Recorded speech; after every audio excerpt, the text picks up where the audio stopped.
This is Peter Pawlenski. The year is 2013 and Peter is completely naked. He's naked partially because he is protesting. Specifically, he's protesting police brutality in Russia. And he's also naked for the same reasons we go bare to take a shower or go into intercourse. Convenience and emphasis.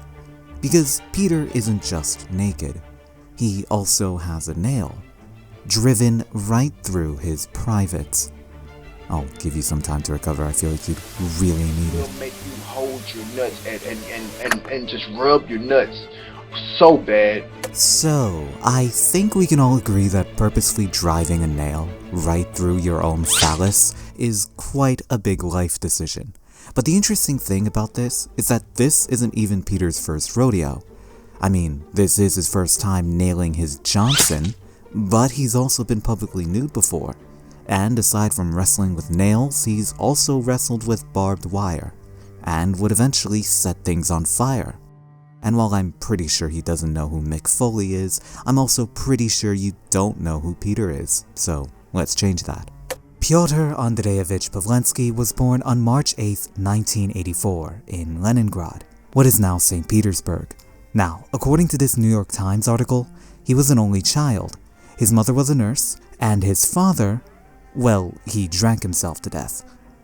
Okay, to be more specific, his father was a geologist who worked at a state research institute, but once the Soviet Union collapsed in 1991, so too was his father's trust and hope in the state. They took my job! They took your job! In any event, Peter grew a fondness for art, and despite living in a rather traditionalist household, his parents actually supported him to pursue art. He even went to a fancy art school. This fancy art school. And then he dropped out, because according to him, getting a diploma would make him a servant of the system. And it's this attitude, this anti-establishment, screw the system mentality, along with an increasing interest in politics, and the acts of various domestic and international performance artists, particularly the Russian feminist punk rock group Pussy Riot, that helped influence Peter's performances.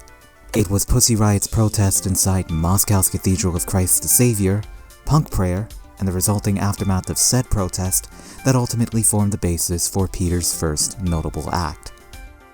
Sewing his mouth shut in front of a cathedral, holding a sign referencing Pussy Riot and Jesus, Seam was Peter's debut act, a graphic yet emphatic response to the arrests of several Pussy Riot members and the government's response post-punk prayer. His first full-on performance happened on May the 3rd, 2013, ensconcing himself inside a cocoon of barbed wire, naked and isolated. And then of course, the main reason you probably clicked on this video.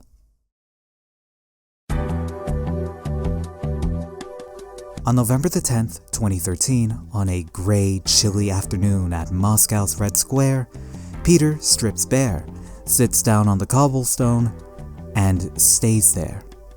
When confronted by police officers telling him to move, the gaunt-looking Pawlenski doesn't budge, partially because he doesn't want to move, more so because he just simply can't. Because what's keeping him grounded is a nail between his legs, driven through his crotch, specifically his scrotum, not a more sensitive part of his sensitive area. I don't know if that helps, but at least you have a much more palatable visual. Fixation is what he called this performance, and in a post-nail removal interview that also served as an impromptu artist statement, Peter describes that sitting naked, nailed through the stone floor by his gentleman's area, was, among many other things, a metaphor, not just for police brutality, but in his own words, the apathy, political indifference, and fatalism of modern Russian society. I should also note that November the 10th just so happens to be Russia's Day of the Police, a national Russian holiday that commemorates, you guessed it, the police. No.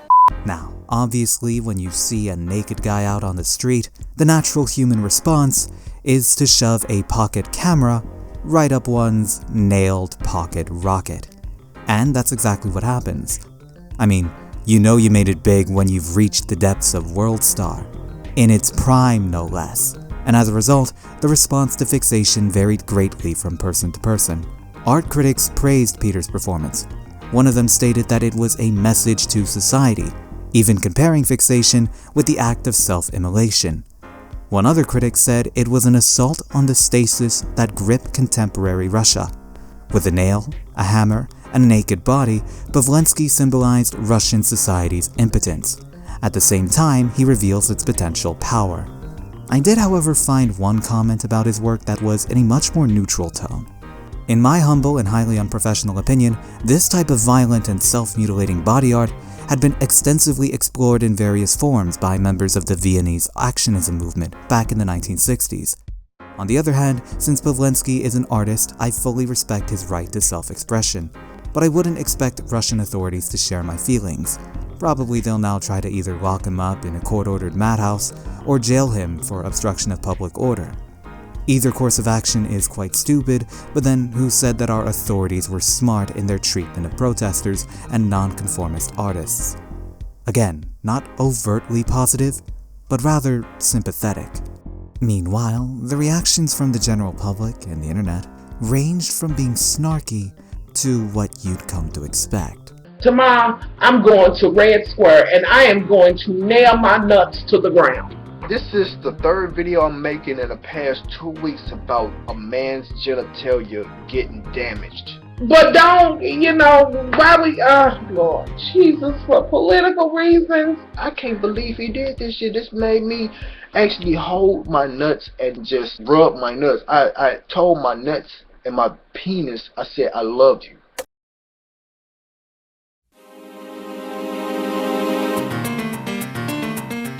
Perhaps the craziest part about all of this is that what Peter did, nailing his junk onto a surface, was nothing special, because it's been done before.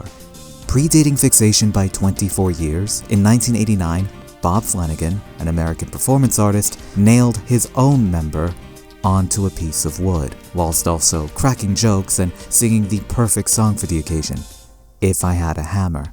Now, Flanagan didn't do this for political reasons, but rather he was a prominent figure in the BDSM scene, and more importantly, lived with cystic fibrosis, a disease that doctors believed would take his life at a young age.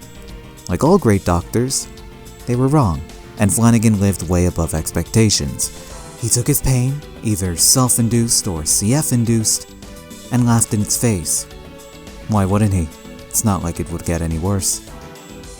If you're still reeling from all of this, I don't blame you at all. You have every right to feel that way, which is why you should get ready and buckle up, because here we go. Remember that Viennese Actionism movement that was mentioned by one of the critics? Well, these guys predate Pavlensky as well as Flanagan, and their acts are amongst the most visually grotesque you could possibly see. I would show you an example of their work, and I am. Here it is. But this is also one of their tamer acts that they've done. That's black paint, by the way, not blood. But why? Well, these guys were pissed that post-war Austria was becoming more conservative and more Catholic, whilst also lacking any accountability for their past and continuing to have the lingering smell of geese. Former NSDAP members were now rebranding themselves as social or Christian Democrats, and well, yeah, these are all just the perfect ingredients for the movement that was to come. And come, they did, although I am pretty sure they didn't use it, but the movement garnered a polarizing reputation thanks to their grotesque acts that utilized everyday materials, such as bodily fluids, including piss and shit, blood, animal and human, body parts, sharp objects, and paint. Obviously. Anyways, what were we talking about? Alright, a guy that nailed his junk. TLDR, yes, what Peter did was so shocking that, to paraphrase brain rot, it would make you massage your testicles and say I love you to your Dick. Gumshoe. But also, Peter's act wasn't even the first of its kind, and it also wasn't the most visually intense thing to look at, in comparison to other acts from the past. Still, I do wonder, what the hell happened to this guy?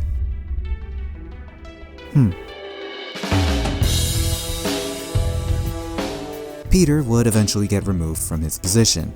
He had a towel covered over him and was eventually extricated, hospitalized, arrested and then released. Peter's pecker was, in his own words, bloody and sore, understandably so. And speaking of being bloody and sore, on October 19th, 2014, Peter would once again perform another act involving his naked self, titled Segregation. Sitting nude on top of a well-known Russian psychiatric center, Peter would then grab a chef's knife and proceeded to cut his earlobe off, a clear reference to Van Gogh. Then, in 2015, he would set the entrance to the Lubyanka building on fire, the headquarters of the FSB, and formerly the KGB. Throughout all of this, Peter would be occasionally hospitalized, constantly arrested for his acts, assumed to be mentally ill, but ultimately deduced as being sane. And then... In 2017, Peter, along with his partner Oksana, fled from Russia to France in order to seek political asylum after both of them were accused of sexual assault by Moscow theater actress Anastasia Slonina, who also claimed that she was held at knife point when she resisted their advances. Both of them denied the accusations, and they were later granted political asylum that same year. Then, in 2020, Peter and his new partner, Alexandre Dedeteo, were arrested in France for invasion of privacy and publishing indecent images without consent. Those images and videos featured prominent politician Benjamin Griveaux, who at the time was bidding to become mayor of Paris, a bid he would later abandon due to this scandal. Said images were uploaded on a website Peter built that was aimed to expose, among many other things, hypocritical behavior by French politicians. He would later be sentenced for this in 2023, the sentence being 6 months in a French prison. The following year, he would be found guilty for a 2020 incident where he assaulted 3 people with a knife at a private party. But perhaps the most eyebrow-raising accusation towards Peter was from his ex, who in 2020 published the book that detailed severe physical and sexual abuse from Peter. In an interview with Wonder Zine, Oksana noted that the violence resulted in severe bruising on her body. She felt that her ribs were broken and that, in her own words, it hurt to breathe. It should be noted that Peter was never charged or arrested in relation to these allegations, and he strongly denied them. He stated in this 2022 article that Oksana's book was built on lies, interpretations, and omissions. It's essentially fiction based on real events. He also stated, "I don't want to comment on this situation in more detail, so as not to violate Oksana's authorial intentions. I've already said that I stand by freedom of expression.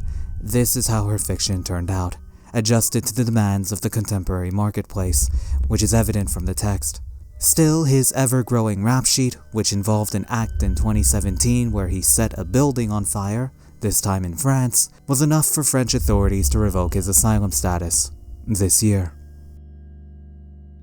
Peter Pawlenski is a man that can be described using many words that mean many things. Perfect is not one of those words. Polarizing? Sure, that's a better one. But in any case, Peter's actions as both a performance artist and as a member of society have been analyzed and scrutinized. His acts have been applauded, criticized, and scoffed at. His acts have even been done before. And his acts have also seen him incarcerated, revoked, assumed, and accused of truly evil deeds. Whatever the case may be, his most notable act was what he did on a cold day in Moscow. On that day, Peter nailed his scrotum to the ground, using his body as a statement. Whether or not you agree with that statement, especially now, is entirely up to you.